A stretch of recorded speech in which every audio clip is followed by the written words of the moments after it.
चुनाव हुआ था तो मोदी जी भी विकास की बात करते थे, आप भी विकास की बात करते थे, लेकिन अब सब लोग बात कर रहे हैं धर्म की, जाति की, बीफ की, गौमांस की। इन सब बातों से विकास का जो एजेंडा है वो तो पीछे रह गया। स्वाभाविक रूप से रहेगा, मगर कौन जिम्मेदार है? ब्रदर जी, मेरा एक अनुरोध है कि आप भारतीय जनता पार्टी पर दोष मर दिया जाता है, ये इसको भी थोड़ा देखना चाहिए। कैसे देखें जी, अगर वो ये बात कहें कि अगर बीफ खाना है तो भारत में मत रहिए। उन्होंने ऐसा नहीं कहा है एग्जैक्टली कहा कि मुसलमान इस देश में रह सकते हैं लेकिन बीफ खाना छोड़ना होगा। सबसे पहले कौन गया? राहुल गांधी गए, उनको सवाल पूछा आपने? कांग्रेस पार्टी को पूछे भैया, बात का बटंगर बना रहे हैं, मगर मुझे ये बात का जवाब दीजिए, समाजवादी पार्टी को क्यों कटघरे में नहीं खड़ा करता? इसलिए कि भारतीय जनता पार्टी के लोग, आरएसएस के लोग, जो व्यक्ति गौ का मांस खाए उसको दंड देना चाहिए और उसके प्राण ले लेने चाहिए। कि जो आदमी इस तरह की बात कहे तो सरकार को ऐसे आदमी को पकड़ के जेल में तो डालना चाहिए। क्या हो रहा है? गौ हत्या करने वालों को फांसी की सजा दो। ये कहते हैं कि मुसलमान पाकिस्तान चले जाएं, उनके खिलाफ क्यों नहीं एक्शन लेते हैं? ब्रदर जी, ऐसी पुरानी बातें आप निकाल कर रखेंगे। जिन लोगों ने दाकर ये कहा कि हम गाय बचाने के लिए तन मन धन और गन से समर्थन करेंगे, कि वादा किया था महंगाई कम करेंगे, कि आपने तो वादा किया था कि काला धन वापस लाएंगे, लेकिन आए। ये बोलना ठीक नहीं है, ये बोलना ठीक नहीं है। हर व्यक्ति के खाते में 15-15 लाख रुपए लाने की बात किसानों से वादा किया था कि अच्छे दिन आएंगे, लेकिन आत्महत्या के नंबर बढ़ता जा रहा है, किसान सुसाइड कमिट कर रहे हैं। तो अखबारों की सुर्खियां देखकर मुझे सवाल करेंगे तो ऐसा ही होगा रजत जी। लेकिन अखबारों की सुर्खियां तो ये है ना, किसान तो आत्महत्या कर ही रहे। मुझे लगता है ये सवाल कांग्रेस के नेतृत्व को पूछना चाहिए और कि जनता का तो नुकसान होगा। के लिए जिम्मेदार कौन है? ये जिम्मेदार कांग्रेस पार्टी है।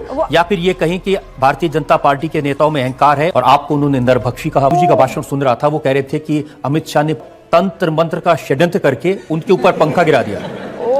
मैं लालू जी को अपने ही बयानों को थोड़ा याद कराना चाहता हूँ कि वो ही कहते हैं कि कौवा काटेंगे, कबूतर काटेंगे, चूहा भगाएंगे, हल्दी और उसका धुआं करेंगे। मुझे ये समझ में नहीं आता, कौवा काटने से पानी आएगा क्या?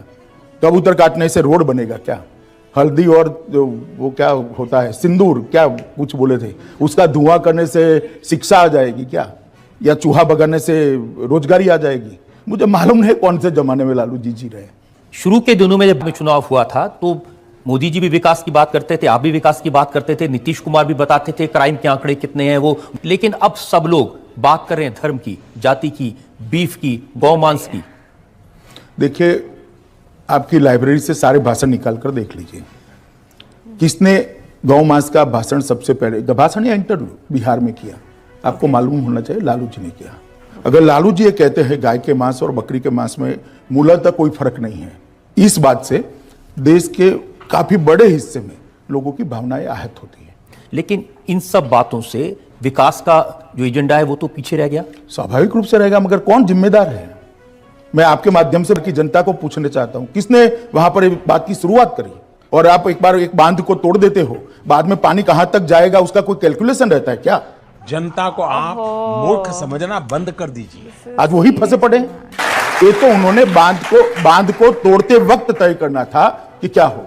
लेकिन अमित जी, कैसी भाषा का इस्तेमाल हो रहा है? आप लालू जी को शैतान कहें। मैंने नहीं कहा सर, मैंने कभी नहीं कहा। रजत जी, हो तो दिखाइए जरा आप। और वो बार बार कह रहे हैं कि आपने मुझे शैतान कहा तो मैं आपको ब्रह्म पिशाच कहूंगा। लालू जी से कोई और अपेक्षा नहीं है। और आपको उन्होंने नरभक्षी कहा बार बार। अच्छा बात नहीं है। चलिए, वो कुछ भी कहते रहे, मैं शुद्ध शाकाहारी व्यक्ति हूँ। ये झूठ है, झूठ है, झूठ है। रजत जी, मेरा एक आपको भी अनुरोध है कि आप इसका भारतीय जनता पार्टी पर दोष मर दिया जाता है, अब ये इसको भी थोड़ा देखना चाहिए।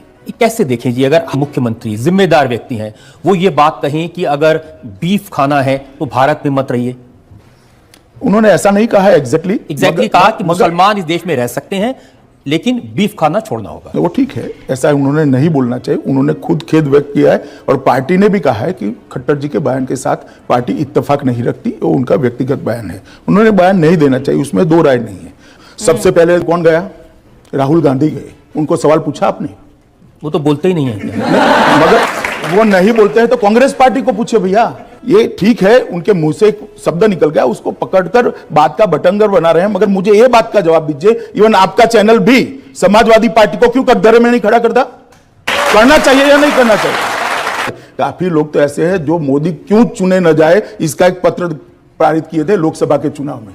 अब चुनकर आ गए तो हम क्या करें, जनता ने चुना है भाई। इसलिए कि एक परसेप्शन ये बना है कि भारतीय जनता पार्टी के लोग, आरएसएस के लोग, जो व्यक्ति गौ का मांस खाए उसको दंड देना चाहिए और उसके प्राण ले लेने चाहिए। इस सज्जन को क्या तकलीफ है भाई, क्या तकलीफ है इनको? मैं दो हिस्सों में आपका सवाल है, दोनों हिस्सों का जवाब देता हूं। नहीं, लेकिन आप क्या ऐसी बातों को प्रूव करेंगे? जो आदमी इस तरह की बात कहे, क्योंकि वेदों में भी मैंने चेक किया इस तरह की बात नहीं कही गई, तो सरकार को ऐसे एक आध आदमी को पकड़ के जेल में तो डालना चाहिए। क्या हो रहा है? गौ हत्या करने वालों को फांसी की सजा दो।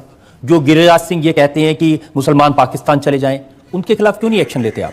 देखिए रजत जी, ऐसी पुरानी बातें आप निकाल कर रखेंगे तो बहुत सारा दोनों ओर की काफी चीजें सामने आएगी। जिन लोगों ने दाकर ये कहा कि हम गाय बचाने के लिए तन मन धन और गन से समर्थन करेंगे, मैंने कहा देखिए, इस प्रकार के किसी भी बयान से भारतीय जनता पार्टी इत्तेफाक नहीं रखती है। अमित जी वादा किया था महंगाई कम करेंगे और दाल हो गई 200 रुपए किलो। मुझे क्रेडिट नहीं चाहिए।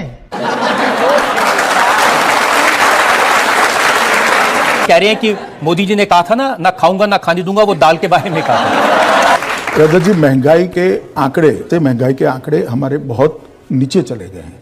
खुदरा महंगाई जो 7.7% रहती, वो अभी हाईएस्ट 4.1% पर आई है।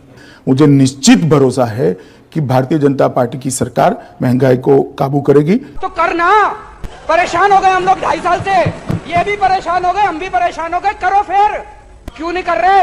एक ऐसा समय आया है कि अभी 200 रुपया दाल है, इससे कोई इनकार नहीं है और वो चिंता का ही विषय है, गंभीर चिंता का विषय है। मगर सरकार भी चिंतित है और एक्शन भी ले हैं। कि आपने तो वादा किया था कि काला धन वापस लाएंगे, उसके लिए कानून भी बनाया, लेकिन आए तो पहली बात तो एक कि भारतीय जनता पार्टी ने कुछ नहीं किया, ये बोलना ठीक नहीं है। सारे एक्शन हुए हैं। विदेशों में जमा काला धन हर व्यक्ति के खाते में 15-15 लाख रुपए लाने की बात विपक्षी दलों को ये एक राजनीतिक जुमला है। बिल्कुल आपने मेरे दिल की बात बता दी। स्वाभाविक रूप से मैंने जो कहा तो मैं फिर से रिपीट कर देता हूं। प्रधानमंत्री मोदी जी ने कहा था कि विदेशों में इतना काला धन है कि अगर उसका भागाकार कर दिया जाए, मतलब उसको डिवाइड कर दिया जाए, तो हर व्यक्ति के हिस्से में 15 लाख रुपया आएगा। इसका मतलब किसी के बैंक अकाउंट में जमा नहीं होता। रजत जी, आप भी समझ सकते हैं, जब भाषण देते हैं इमोशनली, तब जो बोलते हैं उसका इस तरह का फुल स्टॉप कॉमा में मीनिंग नहीं निकलता है। क्या कहना क्या चाह रहे हैं भाई आप? जुमला तो किस राहुल तरह जी से भी तो ये कह रहे हैं, देखिए बगैर कॉमा फुल स्टॉप के वो रोज पूछ रहे हैं 15 लाख कब आएंगे। नहीं, पहले वो उनकी समझ पर डिपेंड है। मैं इतना कहना चाहता हूं कि सरकार के खजाने से 15 लाख रुपया किसी के अकाउंट में किस तरह से जा सकता है। लेकिन मैं आपको ये बता दूं कि लोगों के मन में ये इंप्रेशन क्रिएट किया है, कांग्रेस ने भी किया है, लालू जी ने भी किया है कि इन्होंने वादा किया था आपके 15-15 लाख रुपए अकाउंट में आएंगे और पैसा आया नहीं। वो ठीक है, आज क्लियर हो जाएगा आपके माध्यम से। तुम्हें शर्म है? कुछ शर्म आया है? नहीं है। और आपने किसानों से वादा किया था कि अच्छे दिन आएंगे, उसका क्या हुआ? लेकिन आत्महत्या के नंबर बढ़ता जा रहा है, किसान सुसाइड कमिट कर रहे हैं। नंबर बढ़ा नहीं है, नंबर में 20% की कटौती होती। दूसरी बात, जहां तक किसानों का सवाल है, भारतीय जनता पार्टी की सरकार ने आने के बाद सबसे बड़ा समस्या आकाश के आधार पर खेती करने वाले किसानों की होती थी। जो कुदरती आपदा जब आती थी तब कहीं के नहीं रहते थे। भारतीय जनता पार्टी की सरकार ने जो आकाश से खेती करने वाले किसान थे, मतलब बाढ़ आ गई या सूखा पड़ गया या उनकी फसल बह गई, तो उसको 1 हेक्टेयर तक ही मुआवजा मिलता था, उसको उन्होंने 2 हेक्टेयर कर दिया, मतलब 100% का वृद्धि किया। दूसरा, पहले 50% का नुकसान किसान का होता है तो ही उसको मुआवजा दिया जा सकता था, उसको घटाकर हमने 33% कर दिया, मतलब 42% किसान बढ़ गए मुआवजा लेने वाले। और मुआवजे की राशि के अंदर एक ही वक्त में 50% का वृद्धि किया है। मैं मानता हूं रजत जी, इससे बड़ा किसानों के लिए कोई अच्छी बात देश के किसानों के लिए नहीं हो सकती। मगर आप अखबारों की सुर्खियां देखकर मुझे सवाल करेंगे तो ऐसा ही होगा रजत जी। वास्तविकता ये है, लेकिन अखबारों की सुर्खियां तो ये है ना, और किसान तो आत्महत्या कर ही रहे। बीड में, जहां महाराष्ट्र में, उसमें भी आंकड़े आप कंपेयर कर लीजिए रजत जी, कटौती हुई है 20%। और फिर भी एक भी किसान आत्महत्या करता है, ये भारतीय जनता पार्टी की सरकार के लिए चिंता का विषय है। मुझे लगता है कि मीडिया ने ये सवाल कांग्रेस के नेतृत्व को पूछना चाहिए और कांग्रेस अध्यक्ष को पूछना चाहिए, नहीं कि भारतीय जनता पार्टी को पूछना चाहिए। कांग्रेस से मीडिया में करेज होनी चाहिए। वो तो किसी भी चीज में आपका साथ नहीं देंगे। चलिए, तो हम क्या कर सकते हैं इसमें?